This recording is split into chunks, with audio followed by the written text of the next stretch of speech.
이제 십계명에서 5번째 계명, 내 부모를 공경하라, 이 말씀을 이번 주와 다음 주에 걸쳐서 말씀을 드리고자 합니다. 그리스도인들이 살아감에 있어서 필연적인 두 가지 관계가 있지요. 첫 번째는 하나님과의 관계이고요. 두 번째는 사람과의 관계입니다. 우리가 늘 들어서 알지만 이 십계명에도 1계명에서 4계명까지는 하나님과의 관계, 수직적인 관계를 말하고 있는 것이고요. 5계명에서부터 10계명, 10번째 계명까지는 사람과의 관계, 이 수평적인 관계를 말하고 있습니다. 우리가 십계명에서 살펴보아서 알듯이 십계명은 10가지 계명으로 하라가 2개가 있습니다. 무엇을 해야 한다. 그 중에 하나가 바로 안식일을 기억하고 그것을 거룩히 지키라는 것이고요. 그리고 사람과의 관계에서 내 아버지와 어머니를 공경하라입니다. 그러니까 하나님은 하나님과의 관계에서도 하라라고 하나 말씀하시고요. 사람과의 관계 속에서도 하나 하라라고 말씀하시는데 그것이 바로 내 부모를 공경하라입니다. 말씀을 드리기 전에 본문과는 조금 다른 내용이겠지만 여러분, 우리가 살아가면서 하나님과의 관계와 사람과의 관계, 어느 것이 더 어렵던가요? 그동안 우리는 신앙생활을 해봤잖아요. 그래서 하나님과의 관계가 있고 또 사람과의 관계가 있는데 어떤 게 더 어려울까요? 저는 개인적으로 사람과의 관계가 더 어렵다고 생각이 됩니다. 왜냐하면 하나님과의 관계는요, 나만 잘하면 돼. 그러니까 하나님이 하신 말씀대로 행하면 돼요. 그러니까 하나님은 변함이 없으신 분이에요. 그러니까 그건 내가 노력만 하면 돼. 내가 노력만. 그런데 사람과의 관계는요, 이건 정답이 없어요. 나만 하면 안 된단 말이에요. 그러니까 제가 운동으로 비유하자면 이런 거예요. 제가 아는 분이 한 분 계시는데요. 이분은 굉장히 철저한 분입니다. 치과 의사 선생님이었는데요. 그 의사 선생님은 예전에 1980년대 당시에 컴퓨터를 분해해가지고 자기가 컴퓨터에 대해서 알지도 못하면서 독학으로 해갖고 컴퓨터의 웬만한 것을 마스터한 분이에요. 그러니까 자기가 뭔가를 하겠다고 하면 아주 굉장히 잘하시는 분이에요. 그래서 이분이 이제 운동을 했는데 첫 번째 하는 운동이 볼링이었어요. 볼링. 그러니까 처음에는 볼링을 못 쳤다가 계속 연구하고 또 치고 연구하고 해갖고 볼링을 굉장히 잘 치는 수준까지 올라갔대요. 그리고 그 다음에 한 운동이 골프래요. 골프도 생전 처음 쳤지만 계속 노력해서 골프의 교과서에서 말하는 대로 골프도 잘 친대요. 그런데 자기가 뭔가를 하면 다 되었던 그분이 나중에 그런 말씀을 하는 거예요. 난 세상에 탁구처럼 어려운 운동을 경험해 보지 못했다는 거예요. 왜냐하면 탁구는 나 혼자 하는 게 아니잖아요. 상대방하고 하는데 탁구를 쳐보신 분은 알겠지만 상대방이요, 100이면 100 공이 다 달라요. 스타일이 다 달라. 그러니까 이건 뭐 내가 노력해서 될 수 있는 게 아니란 말이에요. 운동에 비유해서 말씀드리지만 이 관계도 마찬가지. 하나님과의 관계는요, 그냥 나만 하면 돼. 근데 사람의 관계는 그게 잘 안 된단 말이죠. 그래서 참 이해할 수 없는 얘기고, 이런 이야기를 하는 애를 때려주고 싶을 정도로 얄미운 이야기지만 가만히 생각하면 그 이야기가 맞는 것 같아. 그게 뭐냐면 세상에서 제일 쉬운 게 공부였어요 라고 말하는 애야. 진짜 때려주고 싶죠. 근데 따지고 보면 그래. 공부는 나만 하면 돼. 그냥 교과서대로. 그러나 우리가 세상에 직장 생활을 하고 이런 관계 속에 있으면 참 복잡하잖아요. 참 어렵고 힘든 것이 이런 관계 속입니다. 자, 이제 말씀의 본론으로 돌아가서 오늘 사람과의 관계 첫 번째인 부모를 공경하라. 부모와의 관계를 이야기하는 거예요. 내 부모를 공경해라. 사실 우리는 이 이야기를 많이 들었죠. 그런데 설교하는 저도 그렇고요. 아마 여러분에게도 굉장히 부담이 되는 것이 바로 이 말씀일 겁니다. 왜냐하면 부모님께 충분히 효도를 했다고 생각하는 사람은 그리 많지 않습니다.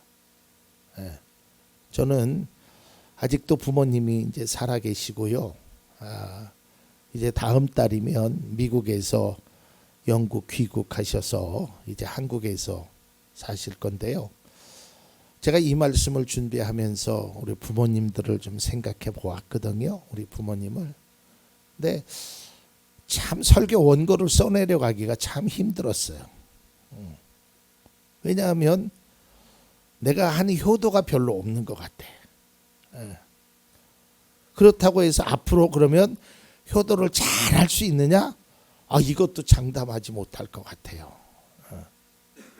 그리고 여기 계신 분들 중에는 효도를 좀 할 만하니까 세상을 떠난 부모님도 계시고, 또 효도에 대해서 알만하니까 이미 병들어 계신 부모님도 계시고, 그래서 참 이 부모를 공경하라라는 이 말씀이 참 우리에게는 무겁게 와닿는 것입니다.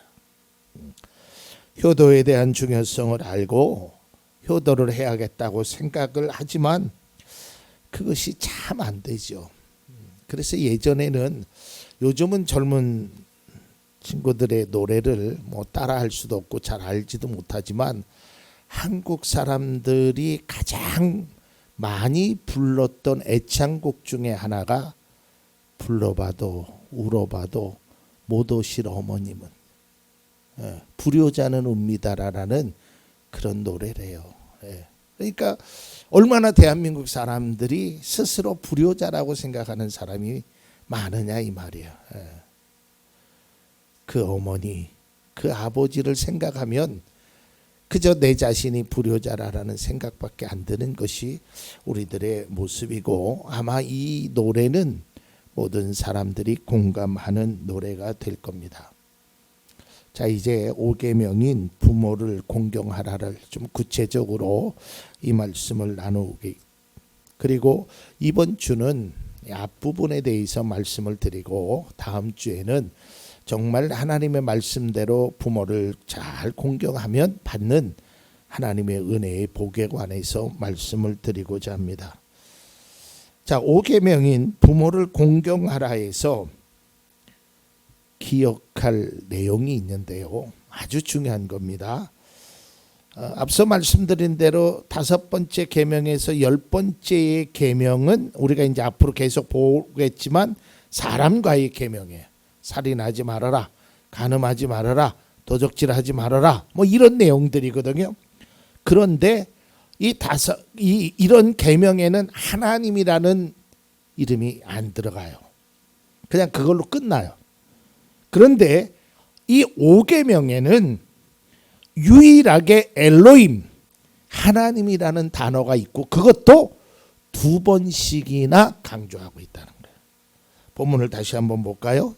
5장 16절입니다. 너희 부모를 공경하여라. 주 너희 하나님이 명하신 것이다. 그래야 너희는 주 너희의 하나님이 너희에게 준 땅에서 오래 살면서 복을 누린다. 그러니까 부모를 공경하는 일에 대해서만큼은 하나님이 모든 것들을, 다른 것도 마찬가지지만 여기에는 특별히 특별히 하나님의 이름을 2번씩이나 한 것은 이것이 그렇게 귀하다는 거예요. 제가 기록하진 않았지만 사도 바울이 에베소 교인들에게 주 안에서 내 부모를 공경하라, 이것이 약속 있는 첫 계명이다. 이건 뭐냐면 우리가 다른 것들을 행할 때 뭐 간음하지 말고 도적질지 하지 말고 그러한 인간과의 관계를 할 때 기준이 되는 게 뭐냐면, 가장 먼저 해야 될 것이 뭐냐면 내 부모를 공경하라라는 거예요. 또 같은 내용의 출애굽기에서도 마찬가지 20장 12절입니다.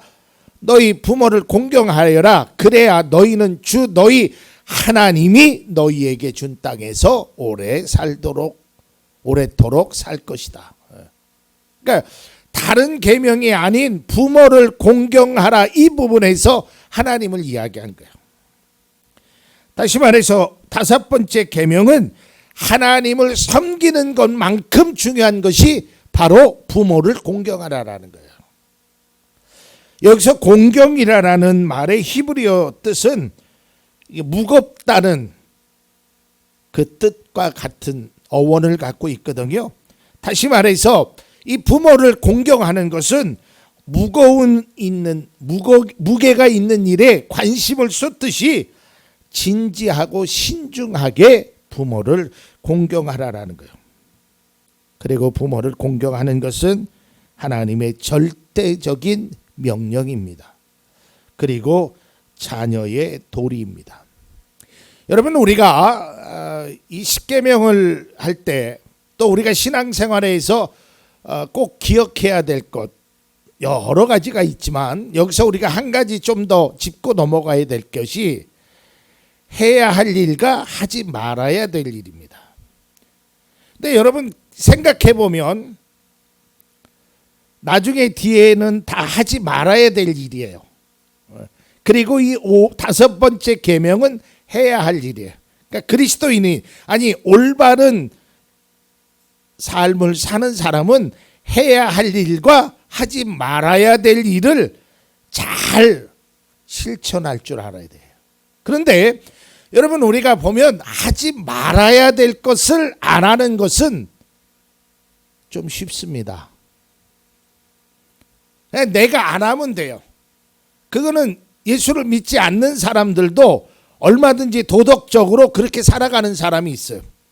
그러니까 수동적으로 이거 나쁜 짓 하지 말아야지, 이런 거 남의 물건을 탐하는 건 하지 말아야지, 교통법규를 잘 지켜야지, 이제 이런 것들은 그저 수동적인 의미에서의 순종입니다. 그러나 성경은 또한 세상의 어떤 진리 속에서는 수동적인 순종만을 원하는 것이 아니라 능동적인 순종을 원하는 건, 그건 네가 할 일을 해야 하는 거야. 그러니까 우리는 두 가지를 분명히 할 일은 해야 하고 하지 말아야 할 일은 하지 말아야 돼. 죄가 뭐냐? 해야 할 일을 하지 않고 하지 말아야 될 일을 하는 게 죄악이에요. 다시 말해서 부모를 공경하라 하는 것을 부모를 공경하지 않고 세상에 죄를 짓지 말라 하는 것을 죄를 짓는 게, 그게 바로 죄란 말이죠. 그러니까 아담이 하와가 하나님이 다른 거 다 해라, 하나만 하지 말아라 그랬는데 그 하지 말라라 하는 것을 행했단 말이죠. 예수님 당시에도요, 바리새인들 중에 하나님을 열심히 섬긴다는 핑계로 부모 공경을 소홀히 하는 거예요. 부모에게 드려야 될 재정적인 지원을 하나님께 드렸기 때문에 자기가 부모에 대한 책임이 없다라고 얘기하는 거예요. 합리화하는 거예요. 합리화. 그것을 고르반이라고 합니다. 이때 예수님께서 그들을 이렇게 나무라십니다. 마가복음 7장 9절에서 10절입니다. 또 그들에게 말씀하셨다. 너희는 너희 전통을 지키려고 하나님의 계명을 잘도 저버린다. 모세가 말하기를 내 아버지와 내 어머니를 공경하여라 하고 또 아버지나 어머니를 욕하는 자는 반드시 죽을 것이다 하였다. 굉장히 무거운 말이죠. 성경은 부모를 공경하는 일이 앞서도 얘기했지만 하나님을 섬기는 것과 같은 그러한 비중이 있는 굉장히 무거운 것, 또 책임감이 강한 것을 말하고 있습니다. 그것을 또 강조하고 있습니다. 레위기 19장 3절을 봅니다. 여기 보면 너희는 저마다 아버지와 어머니와 아버지를 공경하여라. 너희는 또 내가 명한 여러 안식일을 다 지켜 행해라. 내가 주 너희의 하나님이다. 여기서 두 가지를 알아야 되는데, 첫째는 하나님께서 또 부모를 공경하라에 이 엘로힘이라는 단어가 또 쓰였다는 것이고, 두 번째로는 안식일을 지키라는 것보다 아버지와 어머니를 공경하여라가 먼저 나왔다는 거예요. 이 히브리어에는요, 강조점이 항상 앞에 있습니다. 그러니까 그만큼 하나님 앞에 예배드리는 것만큼 부모를 공경하는 일이 중요하다라는 거예요. 레위기 19장 3절에 있는 말씀은 4계명과 5계명의 순서가 바뀌었어요. 이처럼 중요하단 말이죠. 사도 바울도요, 부모에 대해서 이렇게 얘기합니다. 6장 1절입니다. 에베소서. 자녀된 여러분, 주 안에서 여러분의 부모에게 순종하십시오. 이것이 옳은 일입니다. 여기서 옳다라는 것은 이것이 도리라는 거예요. 또 골로새서 3장 20절. 자녀가 된 이 여러분 모든 일에 부모에게 복종하십시오. 이것이 주님을 기쁘게 해드리는 일입니다. 여기서 우리가 기억해야 될 것은요, 부모를 공경해야 하는 이유는 그 어떤 이유도 없다라는 거예요. 다음 시간에 이 말씀을 좀 드릴 텐데요, 어떤 청년이 목사님의 이제 부모를 공경하라라는 설교를 듣고 목사님한테 편지를 썼어요. 목사님, 오늘 말씀 잘 들었습니다. 은혜도 받았습니다. 그런데 이제 자기의 그 아버지에 대해서 글을 쓰면서, 우리 아버지는요, 하루도 빠짐없이 술을 드시고 내가 공부할 때 교과서도 찢어버리고 뭐 그러면서 이제 우리 엄마를 맨날 폭행을 하고, 이제 아버지에 대해서 어렸을 때 기억나는 아버지, 또 커서도 어머님을 핍박하는 아버지, 이제 이런 글을 쓰면서 이래도 부모를 공경해야 합니까? 내가 아버지에게 효도를 해야 합니까? 이제 이런 편지를 목사님에게 썼다고 그 목사님이 말씀을 하시면서, 그래도 효도해야 합니다. 저도 그렇게 생각해요. 부모에게 효도하는 것은요, 그분의 인격하고 관계없어요. 부모에게 효도하는 건 그냥 하는 거예요. 여기서 그냥이라는 말은 부모니까 하는 거예요. 그리고요, 부모라는 이름은 은혜의 대명사입니다. 그분이 나에게 뭘 많이 줬건, 나에게 잘해줬건, 사랑을 주었건 그게 아니에요. 부모는 우리에게 하나님을 대신해서 생명을 주신 분이고요, 그 부모에게 공경하는 일은 어떤 이유나 조건을 달지 않았다는 거예요. 성경 속에 보면 부모를 공경하는 일에는 어떠한 조건도 달지 않았다는 거예요.